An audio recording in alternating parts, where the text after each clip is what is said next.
Headlights crawled down my gravel drive at 5 in the morning. 3 golf carts crept in military formation, their amber beacons blinking like they'd yanked them off a school bus. The men riding them wore reflective vests stamped HOA Patrol, the kind of outfit that loudly announces zero real authority. They marched straight to my dock gate, started unlatching it, and pulled out a roll of caution tape like they were claiming a crime scene. I stepped onto the porch in my flannel and boots, set my coffee on the rail, and pulled the old 12-gauge from the hall safe. Action open, muzzle pointed at the ground. A loud message without needing a single word. They froze. One whispered something that sounded an awful lot like, "Abort." Another stumbled backward into a stack of kayaks. And suddenly, the whole golf cart convoy fishtailed into a full retreat. Caution tape streaming behind them like a yellow comet tail. One cart clipped my mailbox on the way out, sending it spinning. The tape kept unraveling behind them, fluttering like evidence from the crime scene they were now fleeing. My name is Caleb Rohr, the quiet guy at the dead end of Timberline Road in a lakeside development called Larkspur Cove, Birch Ridge, Oregon, where HOA meetings outlast marriages and the covenants are thicker than phone books. I rebuild old fly reels. I grill vegetables as they've personally offended me. In my lake cabin, that's my escape. Paid off. Deeded. Posted. I bought it 15 years ago, back when the neighborhood was young, and the rules were still sane. The HOA used to exist only to maintain the entrance and keep the streetlights working, simple, functional. Then came the new board members who treated the neighborhood like their own private kingdom. At the head of their crusade was Lynette Harrow, HOA president, a woman who holsters a laser pointer like a sidearm and treats Robert's Rules of Order like sacred scripture. She once audited a neighbor's wind chimes for exceeding acceptable decibel levels, showing up with a sound meter app and a clipboard. She forced another homeowner to repaint their shutters because the color was eggshell instead of ivory, a violation of Section 12. Subsection C, Paragraph 4 of the Architectural Guidelines. Just ask her, when she discovered that my parcel included the dock and a skinny ribbon of shoreline private property recorded in the county deed book since 1987, she developed a chronic condition known as acute public amenity envy. In her worldview, anything attractive in the neighborhood should belong to everyone, which really meant belong to her. First came the pastel-colored memo, Community Boathouse Initiative. Volunteer dock, it said. Translation, surrender your private property to fuel Lynette's Pinterest-powered empire. The memo featured cheerful artist renderings of smiling families kayaking from my dock, now magically transformed into a public marina, complete with benches and a snack stand. I responded by sending a highlighted copy of my title, with private riparian access marked in bright yellow, along with the short note, "No, thank you. This is private property." Lynette escalated. She assembled something called the Lake Safety Patrol, 2 retired HOA foot soldiers, Gerald and Mitch, plus her nephew Brandon, all sporting visors and walkie-talkies that crackled with dramatic static every 30 seconds. They cruised past my cabin 6 times a day in their golf carts, scribbling on clipboards like government agents. They issued citations for improper moorage aesthetics. My kayak was allegedly 3 inches above the invisible beauty threshold. They cited me for antisocial signage. My sign says, "No trespassing. Please take a picture for your scrapbook." They even wrote me up for unspecified non-compliance, which in HOA language means, "We don't like you, but can't legally explain why." Every ticket came on official-looking paper with a fake seal Lynette designed herself, each one threatening 50 per day fines until I complied with whatever imaginary rule she'd conjured.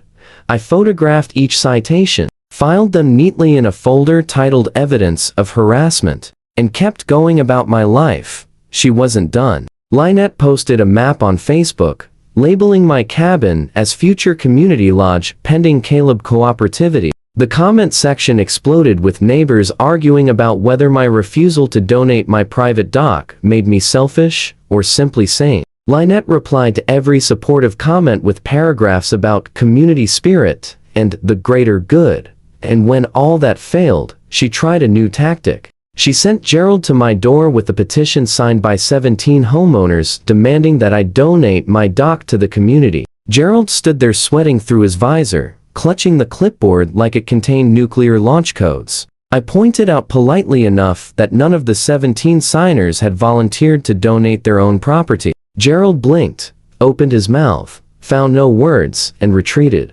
A week later, Lynette marched into a county commission meeting and tried to convince officials to declare my dock a public nuisance. The commissioners glanced at my deed, then at her, and told her that private property rights don't magically evaporate just because she wants to build a boathouse. She left that meeting with her laser pointer clicking at her side like a nervous tick. Then came the flyer. Seizure Day, transition of non-compliant dock to HOA custody. She actually scheduled a dawn operation, apparently hoping to overwhelm me before my morning coffee could activate. She plastered the flyer on every mailbox in the neighborhood. It included a meticulously planned timeline. 5:00 arrival, 5:15 perimeter establishment, 5:30 asset transfer. She enlisted the tools they would bring: bolt cutters, caution tape, and signage declaring my dock community property. I read the flyer 3 times just to confirm I wasn't hallucinating. Lynette was genuinely planning a hostile takeover of my dock as though it were a small, unstable nation ripe for annexation. Seizure Day was when Lynette officially face-planted into felony territory. She taped a laminated packet to my gate, a notice of taking bearing a clip art state seal, and the words eminent domain by authority of Larkspur Cove HOA. That is not how eminent domain works, or clip art. The notice claimed I had failed to comply with community standards and that my dock was, therefore, subject to immediate transfer for the public good. It cited statutes that didn't exist and legal precedents she must have concocted during a wine-fueled PowerPoint binge. She had also hired a security contractor, which turned out to be her nephew. Brandon's paintball team minus the paint. 6 guys in their 20s, all wearing matching black polos with security ironed on the back. No licenses, no insurance, walkie-talkies from a toy store, and the kind of swagger only possessed by people who've never been told no, with consequences attached. What Lynette didn't know was this. After she posted that Facebook map, I'd already begun building my case. I emailed the county council with a formal complaint about an ongoing property rights violation. I emailed the sheriff and attached the Seizure Day flyer, asking whether private citizens could legally conduct dawn raids on deeded land. And I emailed the state attorney general's consumer protection unit with screenshots of Lynette's posts, her fake citations, and her doctored notice of taking. I attached my deed, my survey, my title, insurance policy, and photos of every bogus citation she'd issued. I also called my attorney, Patricia Chan, property law specialist with a personal vendetta against HOA overreach. She reviewed everything and immediately began drafting an injunction. We prepared for 2 possibilities. 1, they would back down when confronted with actual law. 2, they would proceed and commit prosecutable crimes. I hoped for scenario 1, but prepared meticulously for scenario 2. The night before Seizure Day, I set my phone to record from the kitchen window. I printed multiple copies of my deed for rapid deployment. I made sure my shotgun was clean and functional, not because I planned to use it, but because a responsibly handled, legally owned firearm tends to sharpen people's understanding of property rights. Then I went to bed early and slept like a baby. I had paperwork, statutes, and the law itself at my side. At 5 o'clock a.m., when the patrol started unchaining my dock, my porch light clicked on, followed by the slow blue swirl of a deputy's Tahoe rolling down my lane. Deputy Marcus Hayes, whom I'd met twice before at neighborhood watch meetings, stepped out. 6'4", calm as a summer lake, and utterly immune to HOA theatrics. His arrival was no accident. The sheriff's office had already flagged Lynette's operation as a potential criminal trespass situation and sent Hayes to observe and intervene. He glanced at my open-action shotgun, safely pointed at the deck, and said with absolute serenity, calm as a lake at dawn, "Mr. Rohr, mind setting that inside?" I did.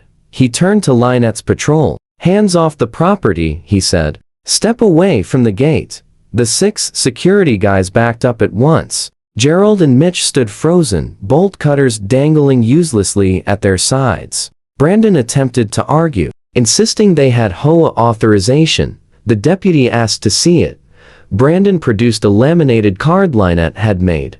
Official Lake Safety Patrol. The deputy studied it for about 3 seconds and said, "This is not a legal document." 15 minutes later, County Surveyor Thomas Park arrived, called in by the sheriff's office to verify boundaries. He unpacked his equipment, located the iron pins marking my corners, traced the boundary with the tape, and plumbed the pin at the waterline. He tapped my dock with his boot. "Private," he said. "Recorded in County Plat Book 14, page 62. Parcel ID 3715004.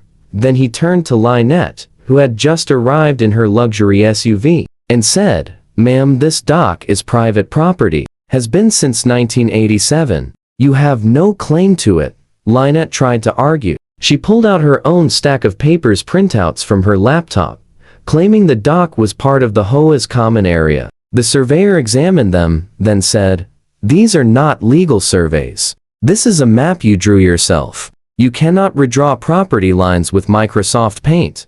Lynette's face flushed red. She insisted there was a public easement. The surveyor asked her to show where it was recorded. She couldn't because it didn't exist. Deputy Hayes peeled Lynette's laminated notice off my gate with 2 fingers, like he was handling radioactive waste. "Ma'am," he said, "this is misuse of a state seal. That's a felony impersonation of public authority. You've also filed what appears to be a false document claiming eminent domain powers you do not possess. That's forgery and fraud. And right now, you're trespassing on private property after being told to leave."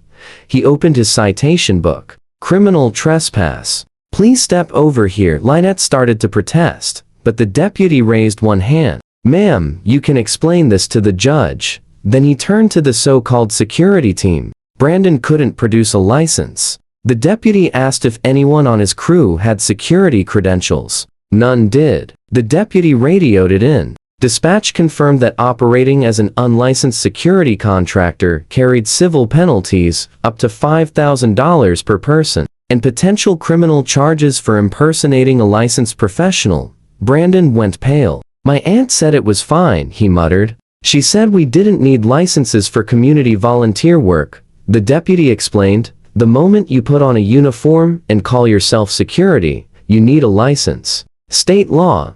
Meanwhile, the HOA's insurance company Midwest Property Protectors had been copied on my email chain. Their risk management team flagged the situation as high risk. And right there on my dock, Lynette's phone rang. She answered on speakerphone, expecting backup from a board member. Instead, a firm voice said, "Mrs. Harrow, this is Rachel Mendes from Midwest Property Protectors Legal Department. We have reviewed the situation at Timberline Road. Your actions are not covered under the HOA's liability policy. You are engaging in an illegal seizure of private property. We are formally instructing you to stand down immediately. Any legal costs resulting from this action will not be covered. Do you understand?" Lynette stood frozen, her mouth opening and closing like a gasping fish. She understood.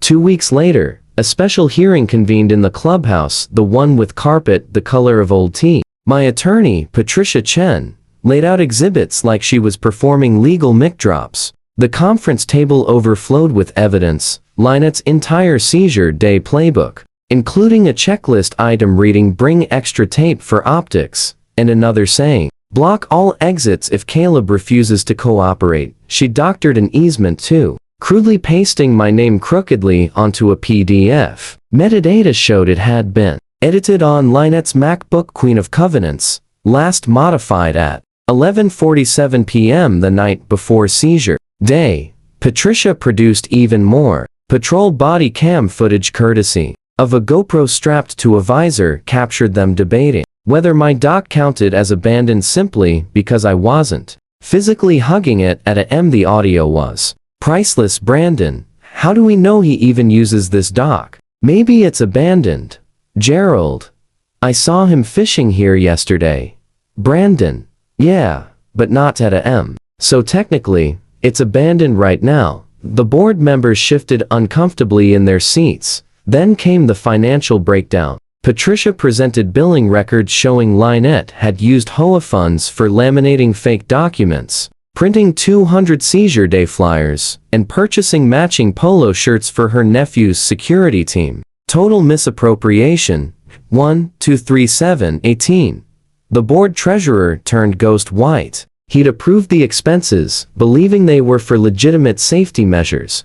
A representative from the state attorney general's office, Karen Frost, who looked like she prosecuted people for fun, read a prepared statement. Mrs. Harrow created and distributed documents bearing fraudulent state seals, violating State Code 162-365. She filed false documents claiming government authority she did not possess, violating 162-375. She organized a criminal trespass on private property, violating 164.245. Each is a class A misdemeanor carrying up to 364 days in jail, and fines up to $6,250 per violation. The HOA's attorney, eager to distance the association from Lynette, recommended immediate removal from all positions. The 4 remaining board members voted. It took them about 8 seconds. Unanimous. Lynette's pearl necklace audibly clacked as she stood. She tried to speak, but the new board president Dorothy, a retired schoolteacher, cut her off. Lynette, you have brought this organization into disrepute and created significant legal liability. You are removed effective immediately. Please surrender your keys and all HOA property by the end of business today. The aftermath rolled in over the next week. Court orders. A permanent injunction protecting my shoreline from future HOA interference. Damages for the cut chain, gouged posts, and emotional distress, 8,500. Reimbursement of legal fees, another $12,000. Penalties for the unauthorized security, Operation 5,000 per unlicensed contractor. 6 contractors total, 30,000. The HOA was responsible for paying. Since Lynette acted in her official capacity, meaning every homeowner in Larkspur Cove would get a special assessment on their next due statement, the judge added some flair. Lynette was ordered to complete 200 hours of community service, but not within 500 feet of any lake, pond, or body of water. She had to attend a civics class titled What Eminent Domain Is Not, a 12-week course created specifically for people who misunderstand property law. She was required to write a formal apology to be read aloud at the next HOA meeting and posted on the community website for 90 days. Criminal charges proceeded. The district attorney offered a plea deal. Lynette pled guilty to 3 misdemeanors, probation instead of jail time, but a permanent record, 3 years of supervision, random check-ins, mandatory community service, and $6,000 in fines paid directly to the state. Lynette lost the presidency, the board seat, and the privilege of saying, by the authority vested in me, without someone laughing. She was banned from any patrol activity. The HOA was ordered to hang a banner at the clubhouse for 6 months 4 feet wide, 2 feet tall reading, "We do not have authority to seize private property." The patrol golf carts were auctioned at the next community garage sale. I bought one for $300 out of pure spite, and named it Due Process. I use it to haul firewood. The neighborhood learned the difference between HOA rules and actual law. Several homeowners who had supported the dock seizure apologized to me. Gerald and Mitch quit the patrol and took up golf. Brandon found a real job that didn't involve costumes or bolt cutters. Dorothy implemented a new policy requiring legal review before any enforcement action. No more laminated notices. No more dawn raids. When the gavel fell and the judge read the final order, Lynette stood with her mouth open, face turning beet-colored, clutching her pearls like they were flotation devices. Her husband had to guide her out because she could barely move. Her infamous laser pointer rolled from her hand, clattering under the bench. She didn't even notice. She just kept whispering, over and over, like a broken record finally unplugged. I was helping the community. I was helping the community.